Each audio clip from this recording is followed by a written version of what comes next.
बिस्मिल्लाहिर्रहमानिर्रहीम। अस्सलाम वालेकुम। कैसे हैं बच्चे? मैं उम्मीद करता हूँ आप सब लोग ठीक होंगे। अल्लाह हम सब को अपने हिफ्ज़ व अमान में रखे। आज हमने डिस्कस करना है melting and boiling points and oxidation state. सबसे पहले हम देख लेते हैं मेल्टिंग एंड बॉइलिंग पॉइंट्स।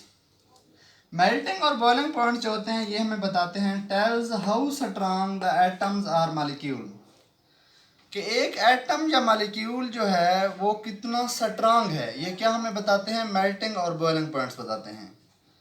एक एटम या मॉलिक्यूल कैसे स्ट्रांग होता है? जब उसके अंदर बॉन्डिंग ज़्यादा हो जाती है। जितने ज़्यादा कोई एटम या मॉलिक्यूल बॉन्ड बनाएगा वो उतना ज़्यादा स्ट्रांग होगा, इसलिए उनके उतने ही ज़्यादा मेल्टिंग और बॉइलिंग पॉइंट्स होंगे। Variation in period. First A group. देखिए बच्चे, मैं बता पीरियड के रहा हूँ ये जो ट्रेंड है, क्योंकि हॉरिजॉन्टल रोज जो होती है वो क्या होता है? पीरियड होता है। मैं एक ही पीरियड के एलिमेंट बताऊंगा, उनके मेल्टिंग और बॉइलिंग पॉइंट्स, लेकिन ये पीरियाडिक टेबल जो होगी उसके ऊपर से, यानी वो होगा ग्रुप, लेकिन हम उसको डिस्कस किस लिहाज से, ये देखें, पहले इसको देख लें। ये सभी एक पीरियड के एलिमेंट हैं, लेकिन मैं इनको ऊपर से ये नहीं बताऊंगा, इसलिए इनको मैं ग्रुप पढ़ूंगा। जो फर्स्ट ए ग्रुप है, low melting point because each atom provides one electron to form a bond with another atom. जो फर्स्ट ग्रुप है उसके वैलेंस शेल में एक इलेक्ट्रॉन होता है। जब एक इलेक्ट्रॉन होता है तो बॉन्ड भी एक बनाएगा, इसलिए कम बॉन्ड होने की वजह से फर्स्ट ए ग्रुप के जो एलिमेंट होंगे उनके मेल्टिंग और बॉइलिंग पॉइंट्स कम होंगे। जब हम सेकंड ग्रुप में आएंगे तो इनके पास क्या होंगे? दो इलेक्ट्रॉन होंगे वैलेंस शेल में, तो ये दो बॉन्ड बनाएंगे, इसलिए इनके मेल्टिंग और boiling point first A group से ज़्यादा होंगे। ये जो थर्ड ए ग्रुप है, थर्ड ए ग्रुप के पास तीन वैलेंस इलेक्ट्रॉन होंगे, इसलिए ये तीन बॉन्ड बनाएगा, इनके एलिमेंट ज़्यादा स्ट्रांग होंगे, इसलिए इनके जो मेल्टिंग और बॉइलिंग पॉइंट होंगे वो 1A और 2A से क्या होंगे? ज़्यादा होंगे। इसके बाद हमारे पास जो फोर्थ ए है, इनके पास 4 इलेक्ट्रॉन होंगे। ये जो वैलेंस शेल में 4 इलेक्ट्रॉन, ये 4 बॉन्ड बनाएगा, इसलिए इनके पास जो मेल्टिंग और बॉइलिंग पॉइंट्स होंगे वो ज़्यादा होंगे।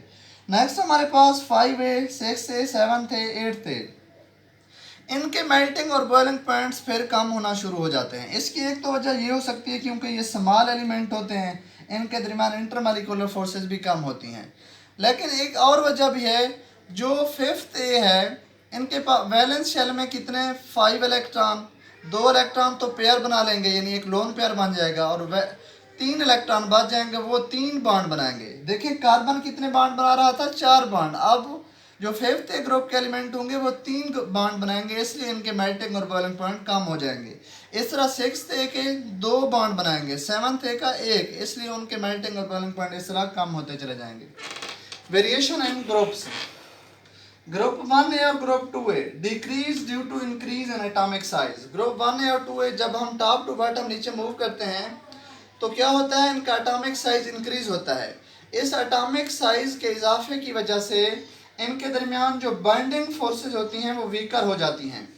इन बाइंडिंग फोर्सेस के बाइंडिंग फोर्सेस क्या मतलब? इनके बॉन्ड बनने की जो सलाहियत होती है वो कम हो जाती है, इसलिए इनके मेल्टिंग और बॉइलिंग पॉइंट्स कम हो जाते हैं।